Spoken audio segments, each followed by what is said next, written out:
중요한 이벤트들이 더 있어서 모멘텀이 좀 있을 수 있을지 그 얘기를 오늘 준비해 주신 거잖아요. 세 가지 이슈 6월 8일과 6월 11일과 6월 12일 이렇게 세 가지로 나눠주셨는데 6월 8일부터 한번 볼까요? 네, 일단 제가 딱 한 달 전에 방송에서 전해드렸습니다. 애플 세계 개발자 회의, 애플 월드와이드 디벨로퍼스 컨퍼런스, 줄여서 WWDC라고 하는데요. 일주일 내내 열립니다. 월요일부터 금요일까지 온라인에서 그리고 오프라인에서 동시에 진행이 되는데, 올해 같은 경우에는 새로운 운영체제들이 대거 출시됨과 함께 시장에 지대한 관심을 받고 있는 애플 인텔리전스, 이것도 사실 줄여서 AI라고 지금 부르고 있거든요. 네. 애플 인텔리전스.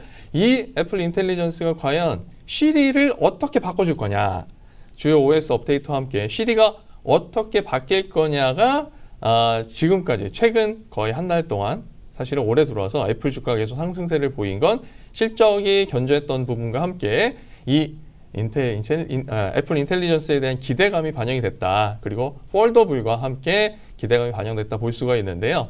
특히 이제 다음 제가 그 주가를 좀 정리를 해서 보여드리도록 하겠습니다. 다음 장에 보시면, 자, 사실 한 달 전에도 말씀드렸는데 시즈널 지수라고 해서 최근 10년 동안의 주가 변동 추이를 분석해서 연간 주가 추세를 이해하는 데 도움을 주는 어떤 지표가 있습니다. 나스닥과 NYS에 상장된 모든 종목을 상대적으로 평가하는 건데요. 요게 애플 같은 경우에는 연초부터 연말까지 꾸준히 상승한 흐름을 보여요. 특히 11월 말, 12월 초에가 가장 고점을 나타내고 있고 연초가 가장 낮은 상황인데, 실적 발표 4번의 이벤트가 있고 이와 함께 애플에는 또 2가지 이벤트가 있습니다. 개발자 회의 1번, 신제품 발표회 1번. 자, 개발자 회의가 6월 중순에 이루어지는데 요 전후에서 주가 상승 흐름이 상대적으로 좀 나타나는 모습을 볼 수가 있고요. 실제로 또 신제품 발표회 9월 초순은 상대적으로 신제품 발표 때까지 주가가 오르다가 신제품 발표하면서 차익 매물이 출회되는 양상을 좀 나타내는 경향이 있습니다. 이 점을 좀 기억을 해두시고, 이와 함께 이제 다음 페이지 보시면 최근까지 지난 금요일까지 애플의 주가 흐름을 좀 정리를 했어요. 같이 차트를 그려놨는데, 자, 지난 5월 9일이었습니다. 저희가 5월 12일 날 방송을 같이 했는데, 그때 제가 전해드리기를 당시에도 사상 최고치를 경신했었죠. 최근 한 달 동안에 무려 48% 가까이 올랐었고, 그리고 6월 3일에 며칠 안 됐죠. 지난주 수요일인데 장중 316.94달러를 찍었습니다. 최근 1년 동안에 55% 넘는 급등세, 올해 들어서만 16.58%의 주가를 찍으면서 사상 최고치를 다시 한번 경신했고요. 반면에 목요일, 금요일에는 약세 흐름을 나타내면서 6월 5일 기준으로 보면 현재 종가 300달러가 넘는 상황 유지하고 있고, 최근 1년 동안에 50%의 상승률, 올해 들어와서만 13%의 상승률을 기록을 하고 있죠. 자, 이런 부분이 바로 WWDC에 대한 기대감이 반영이 됐다고 볼 수 있는데, 지난 5월 8일 기준으로 5월 9일 기준으로 팀랭스의 월가 투자 의견과 목표 주가를 살펴보면 투자 의견은 매수, 목표 주가 평균이 314.78달러를 기록했죠. 근데 지난주 기준으로 평균 목표 주가를 살펴보면 올랐습니다. 지금 다음 페이지 보시면 320.83달러까지 또 올라왔어요. 물론 그때보다는 주가가 올라왔기 때문에 위로 널려있는 정도가 한 4% 남짓 되지만, 이런 상승 흐름이 어느 정도 계속 유지가 될 수 있겠다. 특히 애플 인텔리전스에 대한 기대감이 실제로 기대감에 부응하는 무언가 소식이 전해진다면 꾸준한 상승 흐름이 이어질 것이고, 또 한 달 지나면 또 실적 발표예요. 한 달이 좀 깁니다. 대신에 한 달 반 정도 지나야 하는데 그 사이에 무슨 일이 벌어질지는 모르지만 이후까지도 모멘텀이 계속 이어질 가능성이 있다. 그리고 또 하나 말씀드리면, 애플은 400달러가 넘어가면 슬슬 무슨 얘기가 나오는지 혹시 기억하십니까? 요 나누는 거, 주식 분할. 주식 분할 이야기가 또 나올 가능성이 있습니다. 자, 애플은 늘 주식을 분할하고 자사주 매입을 하면서 소각하면서 계속 시가총액을 키워왔어요. 그러한 흐름이 이번에도 계속 된다고 보면 주식 분할을 노리고 조금 중장기적인 접근도 가능한 시점이 아닌가. 더불어서 다음 분기 실적 발표 전까지도 어떤 모멘텀을 이어갈 수 있는 상황. 특히 현재 IPO, 스페이스X IPO로 주가가 상대적으로 빠질 가능성이 커요. 그렇다면 어떻게 보면 좀 저렴한 가격에 매수할 수 있는 기회가 이번 주에 주어질 수 있다. 이렇게 보고 있습니다. 그렇군요. 애플이 괜찮아요. 주가 흐름이. 네. 예, 기술주 중에서 이렇게 잘 버티고 있는 종목이 거의 없거든요. 예, 근데 WDC 모멘텀도 있을 거고, 그리고 다른 기업들에 비해서 사실 금리에 대한, 고금리에 대한 방어력이 굉장히 센 종목이다 보니까 그렇죠. 예, 그래서 지금 애플이 어떻게 보면 이번 주에 조금 시장을 잘 지켜주기를 바라봅니다. 자, 그리고 두 번째로는요, 6월 11일인데 이건 또 어떤 내용인가요? 네, 드디어 월드컵이 시작이 됩니다. 사실 우리나라는 월드컵 개막일 돼야 그때부터 막 올라오거든요. 사실 지금 별로 그런 기운이 안 느껴지잖아요. 맞아요. 사실 대표팀에 대한 관심도 예전보다는 덜한 상황이라고 보는데, 일단 경기가 시작되면, 사실 지난번 월드컵 때도 그랬어요. 카타르 때도 조용하다가 그럼요. 실제로 게임을 하니까 난리가 났었죠. WBC 때도 그랬죠. 맞아요. 예. 일단 시작하면 맞아요. 뭐 다른 모습을 우리 보여줍니다. 똘똘 뭉치는 모습 보여주는데, 자, 날짜 기준으로 보면 미국 기준으로 말씀드리는 거예요. 6월 11일부터 7월 19일이고요. 우리 기준으로 보면 6월 10일 금요일 오전에 시작을 하는 거니까 이 날짜 기준으로 잘 살펴보시면 좋겠습니다. 자, 정식 명칭 FIFA 월드컵 2026이 되겠고요. 미국과 캐나다 그리고 멕시코 3개국에서 공동 개최를 합니다. 미국의 11개 도시, 캐나다의 3개 도시, 그리고 멕시코의 2개 도시에서 개최를 하는데요. 재밌는 거는 개막식도 같이 하더라고요. 또 재밌는 건 일단 개막전은 멕시코에서 진행하고 결승전은 미국 뉴욕에서 진행을 합니다. 기존의 32개국에서 48개국 체제로 확대되면서 막말로 얘기하면 돈잔치죠, 돈잔치. 얼마나 많은 사람들이 더 그냥 축구에 열광을 하겠습니까? 자, 우리나라 일정 보면 11일, 18일, 24일인데 요거는 미국 기준으로이고요. 우리나라 기준으로는 12일, 그리고 19일, 그리고 25일 오전 되겠습니다. 자, 이제 월드컵 말씀드렸는데, 그러면 월드컵 하면 또 떠오르는 회사가 하나 있어요. 최근에 주가가 아주 나락을 가서 많은 분들이 관심 밖에 벗어나 있고, 특히 저가 매수로 많이 들어오시는 분들이 계신데, 제가 1년 전에 말씀드렸죠. 나이키 2년은 걸리겠다. 여전히 나이키 힘든 상황입니다. 근데 그럼 나이키가 과연 월드컵과는 어떤 관계가 있을까를 한번 따져봤어요. 제가 이제 챗GPT랑 이런저런 이야기를 하면서 정리를 한번 해봤는데, 1998년 프랑스 월드컵부터 2022년 카타르 월드컵까지 자, 그 개최 기간과 그리고 그 전후 한 달씩을 기간으로 봤을 때 나이키 주가는 어떠했을까 살펴봤더니 1998년 프랑스 월드컵 때는 3.2% 하락했고요.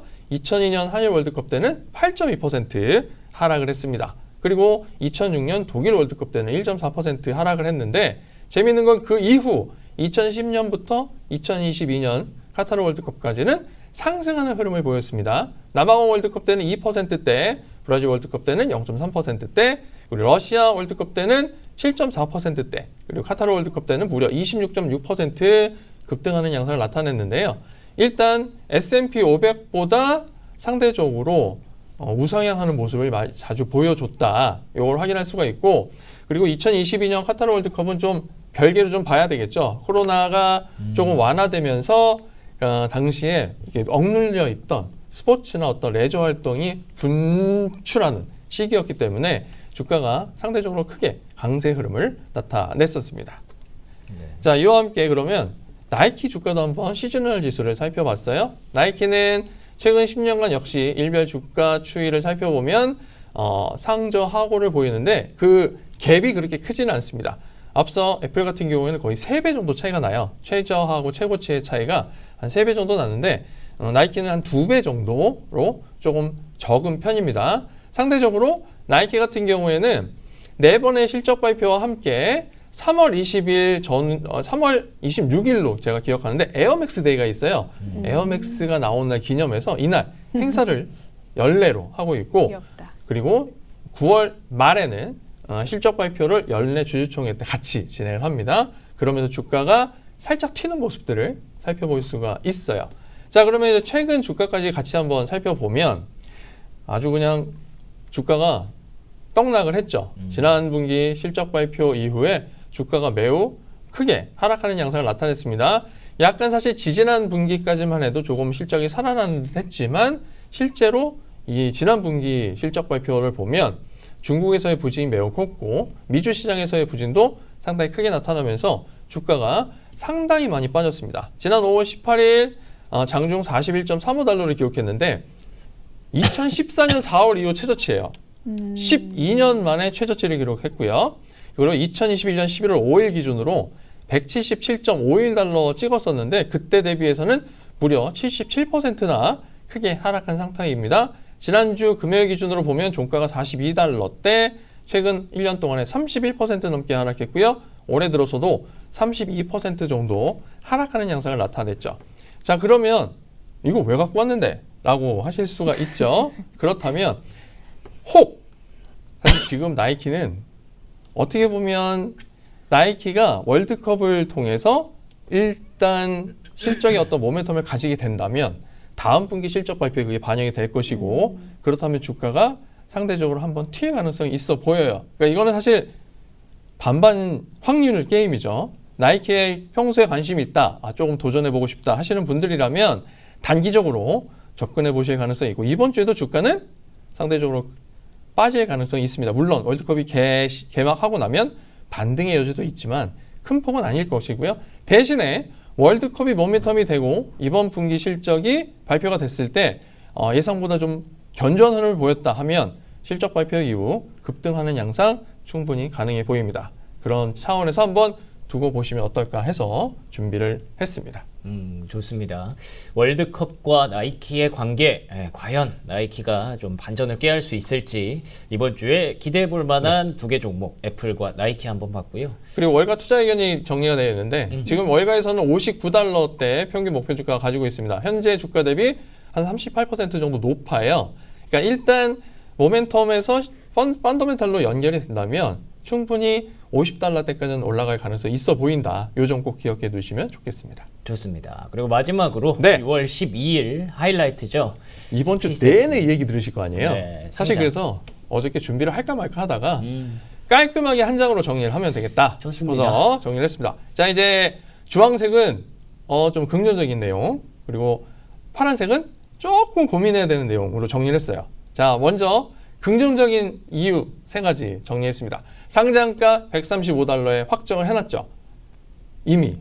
그러니까 시장에서는 크게 걱정하지 않아도 될 것 같다. 근데 여기에 상장 당일 유통 물량이 전체 지분의 4%밖에 안 돼요.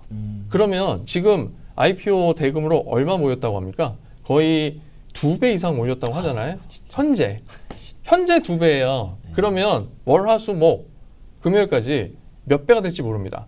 특히나 미국의 IB들이 엄청난 광고 홍보를 하고 있어요. 야, 여기에 한번 다 투자해야 되는 거 아닙니까? 막 이런 식으로 분위기를 끌어가고 있어요. 미국은 지금 스페이스X로 다 가득 차 있다.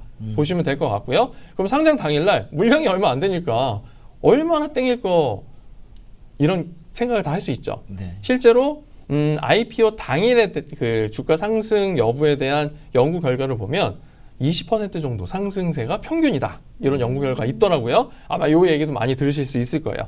자, 이와 함께 두 번째, 스페이스X가 지수 편입 가능성이 매우 높습니다. 특히 나스닥은 결정했어요. 스페이스X가 야, 우리 상장하는데 지수 편입에 좀 신경 좀 써주면 안 돼? 라고 했더니 나스닥이 그럼 15일 이내 반영해 줄 수 있어 라고 했고요. 해야죠. FTS 러셀 마찬가지로 우리도 지수 편집해 줄게. 5일 후에 해줄게 라고 했습니다. 반면에 S&P 500은 됐고 원래 기준대로 해. 사실 S&P 500에 들어가려면 그러면 1년 반 기다려야 됩니다. 2028년 돼야 돼요. 네, 요 점 포인트로 기억하시면 좋겠고, 또 자, 지난주에 기사에 엄청 나왔죠. 야, 머스크가 지분 안 판답니다. 1년 동안 366일은 보유하고 있대요. 근데 머스크가 들고 있는 지분이 현재 40% 이상으로 알려져 있습니다. 최대 42% 정도 들고 있다고 하는데 머스크가 안 판대요. 그럼 주가가 크게 흔들릴 가능성은 낮겠죠. 네. 근데 모르죠, 그거는. 그렇죠. 근데 우리가 지금 볼 때는 낮아요. 자, 여기까지 좋은 이유 세 가지 있었습니다. 긍정적인 요인 세 가지. 자, 그러면 좀 까리한데? 라고 할 수 있는 요인 두 개. 자, 적정가치 평가에 대한 논란이 계속되고 있습니다. 현재 시장에서는 1조 7,500달러에서 1조 8천억 달러를 지금 보고 있죠. 예. 근데 모닝스타는 딱 절반 보고 있습니다.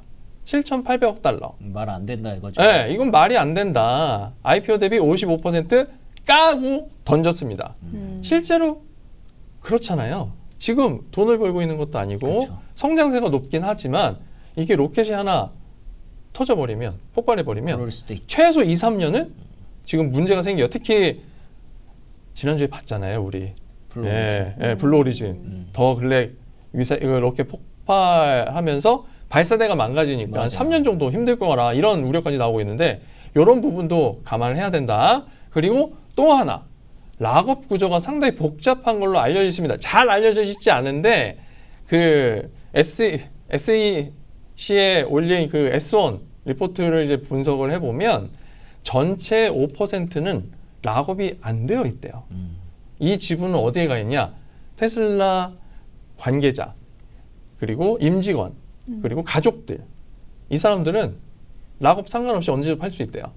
네, 상장하자마자 팔아도 돼요.